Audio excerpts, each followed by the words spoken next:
Hi, I am Jessie, but some of you probably know me as Jitter. I'm the camp director at 4-H Camp Bristol Hills. I'm currently sitting on a yoga ball, so if you see me bouncing up and down, welcome to my home office, which is also my bedroom. I'd love to be doing this up at camp, but like a good social distancer, I'm staying home. And I have been busy interviewing staff, getting ready for the summer, making great plans for what we hope will be a wonderful summer. But like you, I'm now social distancing. So one thing that I love about 4-H, whether it's the club or the camp, is service is a aspect of what we like to focus on and what we like to do. Helping our community, helping out. And you know, usually at camp that's building something or helping with cleanup in the ravine or around camp. But today I'm going to show you a way that you can help your community from your own home. And the way we're going to do this is by making masks. Now, I was really surprised to learn that there are places within our community, like shelters or hospice houses, that are accepting donations of cloth masks because of the shortage of other masks that are out there. So, you know, again, if you've got a sewing machine sitting around, some elastic, and some fabric, then you could potentially help keep some of our community members safe. You can also make them for your family or friends that are going out to the grocery store. You know, anyone that's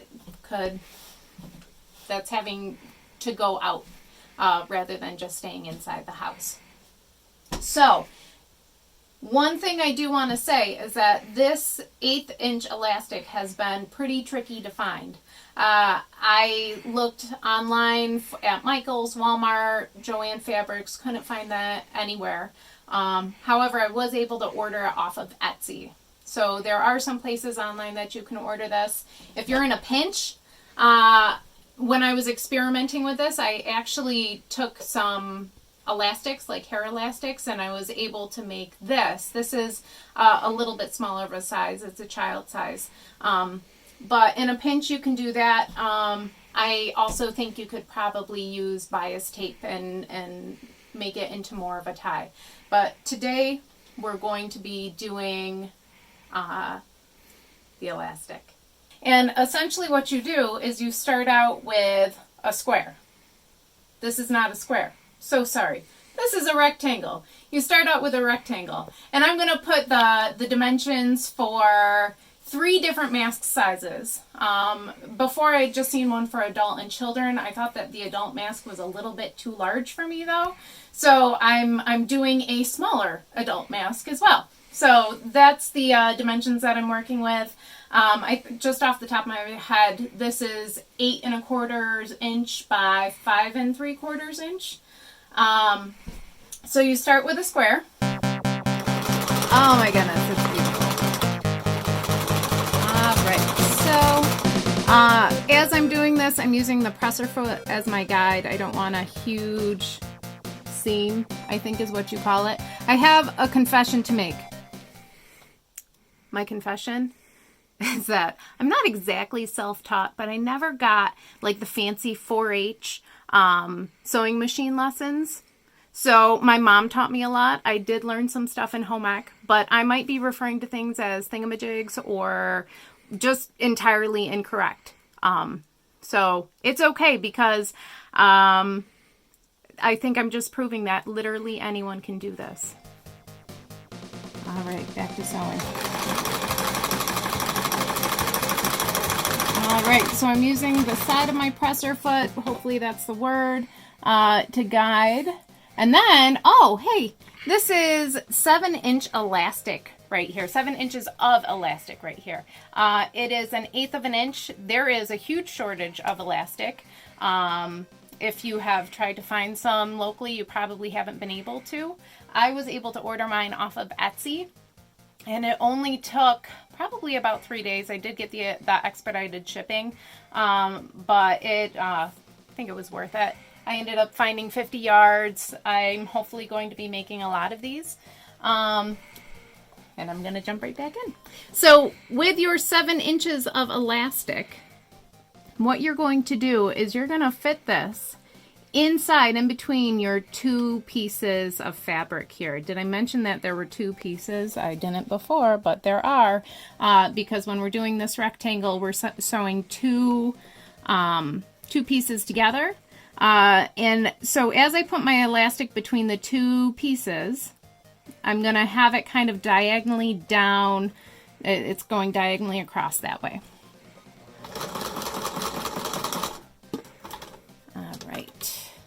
This point, I'm gonna turn it. I'm gonna keep sewing down. This is my short side.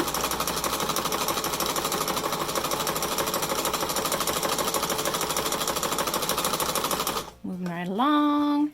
And then with this other piece of elastic, because you're essentially making these loops right here, what I'm going to do is kind of feel it on the inside to make sure it's not all twisty. I want this to be as comfortable as possible. And a twisted piece of elastic I think would be uncomfortable. And then I'm just bringing it around so it is diagonally in this corner too.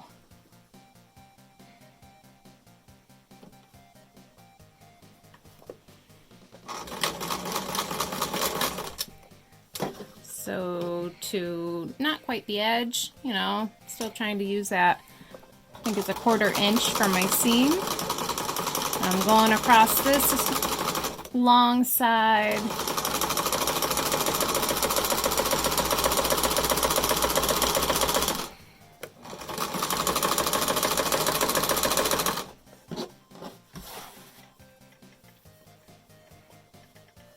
Putting this piece of elastic in again so it goes diagonally from the corner.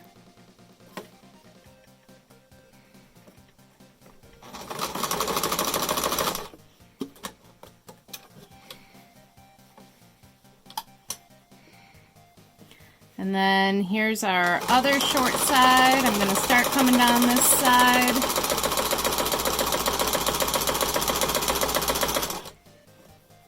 And I'm going to feel that piece of elastic again so it doesn't get all twisty and turny. Again, the technical terms, I'm full of them. And we'll go get that sewn in place.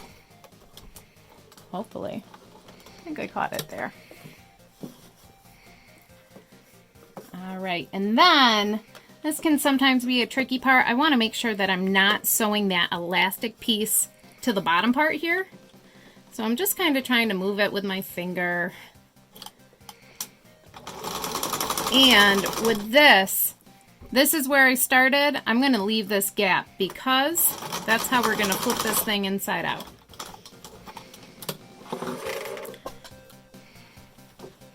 So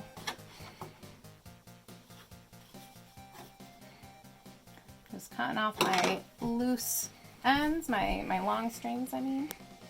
And now I'm going to turn this inside out, or right side out, I should say.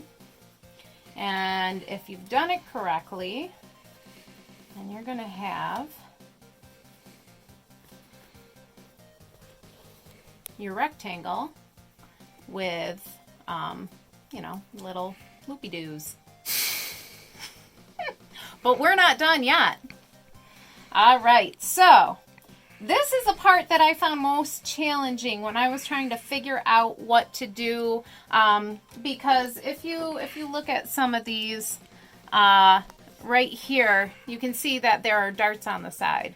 If you think of like a surgical mask, they usually are kind of bunched up like that, and then they kind of go along with the curvature of your face.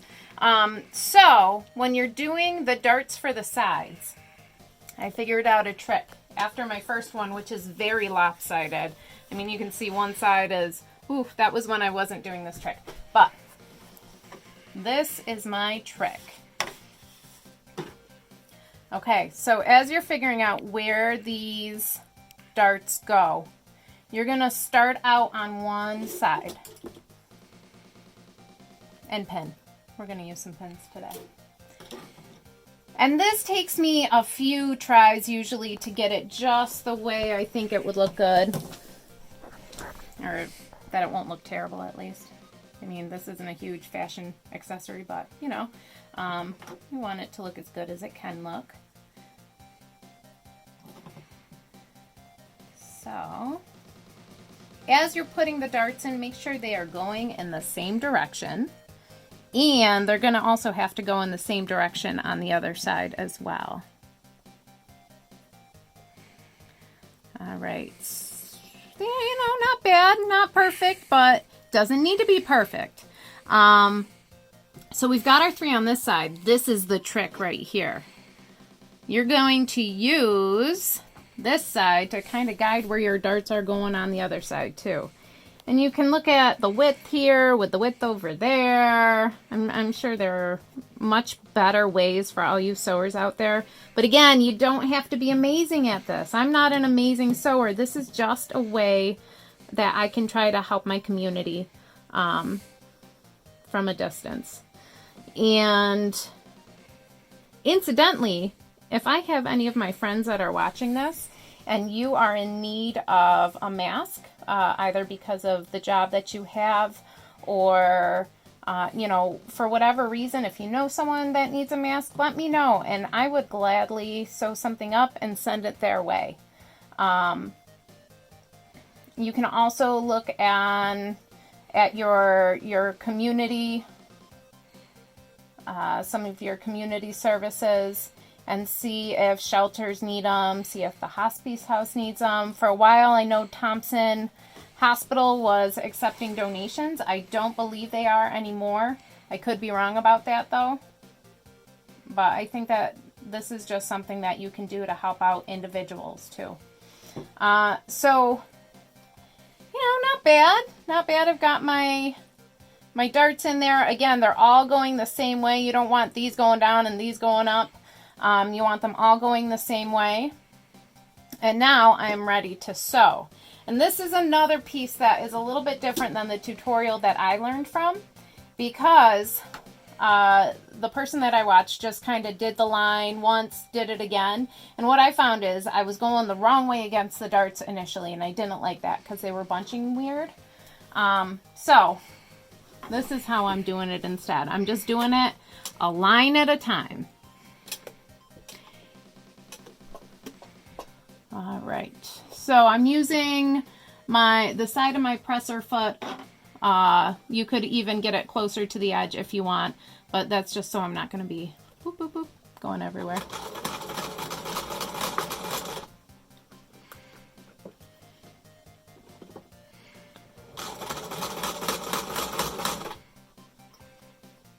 And as I'm going down, I'm taking out the pins before I go over them. You know, when I'm sewing other things, if it's just 2 pieces, I can usually get over them pretty easily with my sewing machine. But we're trying to go through like 3 or 4 layers, and so I'm just kind of taking them out before my needle hits it, because I don't think my sewing machine is gonna like that all that much. All right, so we've got one edge done. Now I'm going to do the long one.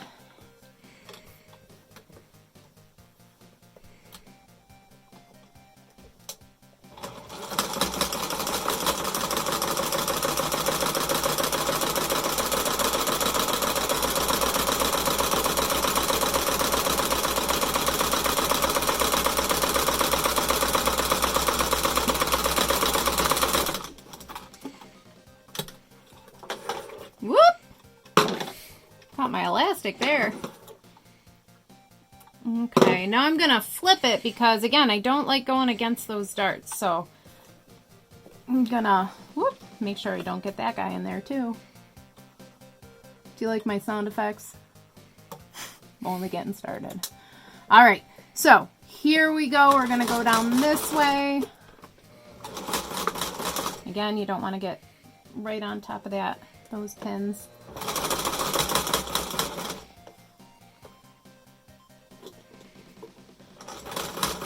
Down, down, down. Woo! How's that guy looking? I don't know how that's looking.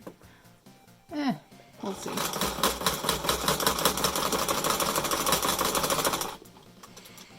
As you can imagine, I'm very well versed in using a seam ripper.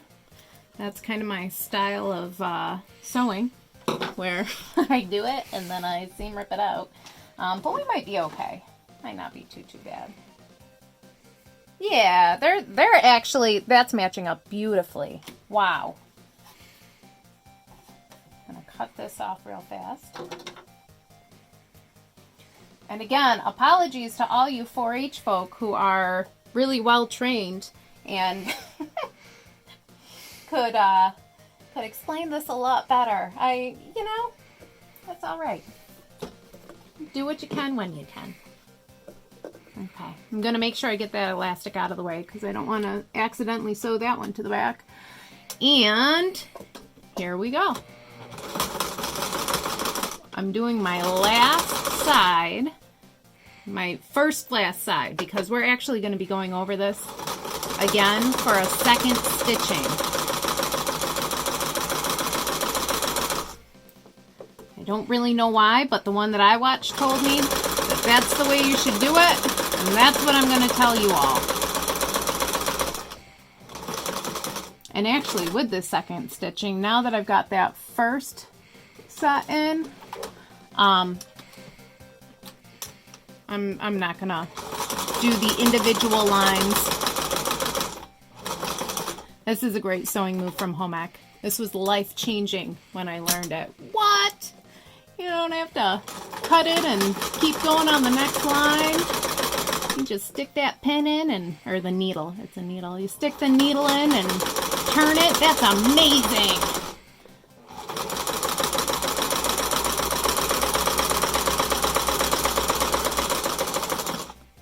All right, ready for that fancy move? I'm gonna get it to the corner where I want it. Okay, the needle is in. We turn it and we keep going.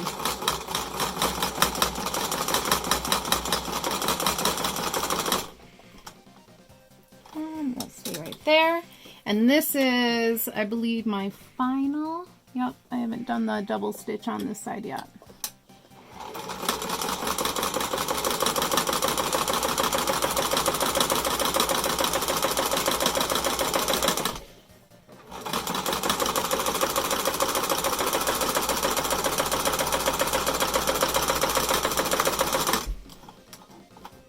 Okay.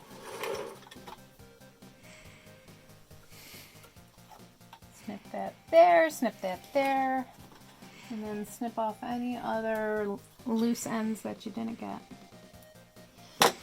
All right, and that's about it. That's the mask.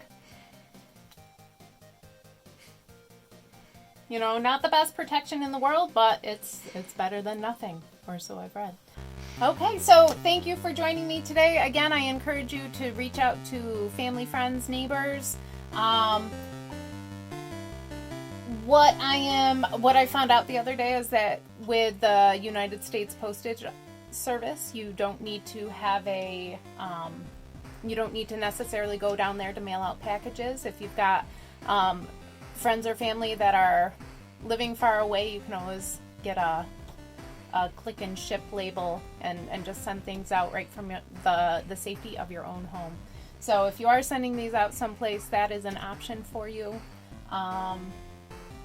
Other than that, thank you for joining me today, and we'll see you next time.